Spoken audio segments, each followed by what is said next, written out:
আসসালামু আলাইকুম রহমতুল্লাহ। সম্মানিত ভিউয়ার্স, এখন আপনাদেরকে মাওলানা মোহাম্মদ হোসেন সাহেব কোরআনের মহামূল্যবান একটি আয়াত শোনাবেন। আউযু বিল্লাহি মিনাশ শাইতানির রাজীম। তিলকাদ দারুল আখিরাতু নাজআলুহা লিল্লাযীনা লা ইউরিদুনা উলুওয়ান ফিল আরদি ওয়ালা ফাসাদা ওয়াল আকিবাতু লিল মুত্তাকিন।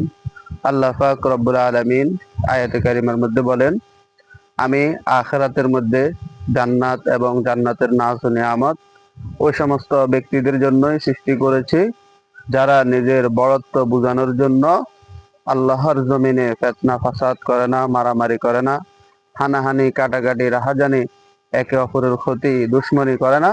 আল্লাহ পাক রব্বুল আলামিন ওই সমস্ত ব্যক্তিদের জন্যই জান্নাত সৃষ্টি করেছেন।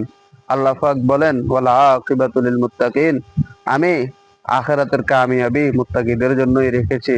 সুতরাং আসুন আমরা আজ থেকে ভালো হয়ে যাব ইনশাআল্লাহ। আর কখনো কোনো মানুষের ক্ষতি করব না, কারো নিজের বড়ত্ব বুঝাইতে যাইয়া কখনো ফিতনা ফাসাদ তৈরি করব না, সৃষ্টি করব না। একে অপরের সাথে সুসম্পর্ক কায়েম করব একমাত্র আল্লাহকে খুশি করার জন্য। সুতরাং আল্লাহ পাক রব্বুল আলামিন আমাদের সবাইকে আমল করবার তৌফিক দান আল্লাহ করুন। তাআলা আমাদের আমল করার আমিন, তৌফিক দান করুন। আমিন। আমিন।